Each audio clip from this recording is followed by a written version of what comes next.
پاکستان په نړیوال سټیج طالبانو ته کنده وویسته. پاکستان د افغانانو او طالبانو پر ضد نوې لوبه پیل کړه. پاکستان څه هدف لري او تازه په مونیخ کنفرانس کې زرداری څه ویلي؟ جزئیات ویډیو کې وګورئ او چینل سبسکرایب کړئ. درنو لیدونکو السلام علیکم. د افغانستان په اړه د مونیخ امنیتي کنفرانس کې د ترهګرۍ پر ګواښونو او د طالبانو پر روان وضعیت بحث وشو. د پاکستان د بهرنیو چارو وزیر بلاول بوټو زرداری ادعا وکړه چې په افغانستان کې بیلابیلو ترهګرو ډلو ځای نیولی او ګاونډیو هیوادونو او نړۍ ته ګواښ پیښوي. هغه په پاکستان کې وروستیو بریدونو ته په اشارې وویل چې نړۍ باید په افغانستان کې د ترهګرۍ ګواښ جدي ونیسي کنه وضعیت به لا تر دې خراب شي. زرداری وویل په افغانستان کې د ټي ټي پی یا تحریک طالبان پاکستان او بي ال اي بلوچ ازادي غوښتونکي پوځ په څیر ترهګرې ډلې دي چې زما یعنی پاکستان د اندېښنې وړ دي.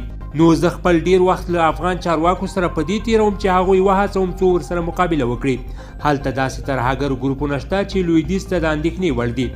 داسې ترهګرې ډلې شته چې د چین د اندېښنې وړ دي او هغوی ورسره مصروفه دي. خو دا ترهګرې ډلې په افغانستان کې ډیر همغږي لري نسبت موږ ته په نړیواله کچه. د پاکستان د بهرنیو چارو وزیر داعش یا اسلامي دولت ډله په خپل افغان طالبانو ته یو جدي ګواښ یاد کړ. بوټو ادعا وکړه چې طالبان منظم ځواک نه لري او نړۍ باید د ترهګرۍ پر وړاندې په مبارزه کې ظرفیتونه ورته لوړ کړي. هغه زیاته کړه هغوی یو دایمي پوځ نه لري، د ترهګرۍ ضد ځواک نه لري، ان یو منظم سرحدي ځواک نه لري. په داسې یو حالت کې که هغوی اراده هم ولري نو ظرفیت یې نه لري چې د دې ګواښ سره مقابله وکړي. دا نو لومړی نږدې ګاونډیانو او بیا په ټوله کې نړیوالې ټولنې ته یوه ستونزه ده. د پاکستان د بهرنیو چارو وزیر په پاکستان کې ځینې خونړي بریدونه یاد کړل او په خبره یې په افغانستان کې د طالبانو له بیا واکمنېدو راهیسې په پاکستان کې د بریدونو کچه زیاته شوې ده. په پېښور کې د جنوري په 10 په یوه جومات کې خونړۍ چاودنې لږ تر لږه 80 کسان ووژل.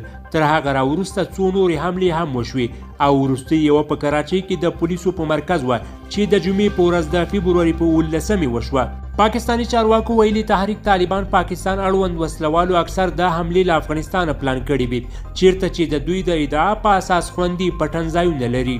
خو د طالبانو حکومت په وار دا رد کړي چې هلته د ترهګرې ډلې امن پټن ځایونه ولري. دوی په ځانګړې توګه د پاکستاني چارواکو هغه تورونه رد کړي چې ګواکې په پاکستان کې وروستي بریدونه له افغانستانه پلان شوي وه. طالبان د 2021 کال په اګست کې واک ته ورسېدل او ټینګار یې دا دی چې اجازه نه ورکوي د افغانستان له خاورې نورو هیوادونو ته ګواښ پېښ شي. د 2022 کال په جولای کې د امریکا په ډرون برید سره په کابل کې د القاعده شبکې مشر ایمن الظواهري ووژل شو او ترڅنګ یې په ګڼو نورو بریدونو کې د تحریک طالبان پاکستان او ځینو نورو ترهګرو ډلو مشران د افغانستان دننه وژل شوي دي. امریکا متحده ایالتونو ټینګار کړی چې په افغانستان کې دننه د ترهګرۍ د ګواښونو د له منځه وړلو توان لري او که هر وخت اړینه وي کولی شي د ترهګرۍ پر ضد اقدام وکړي.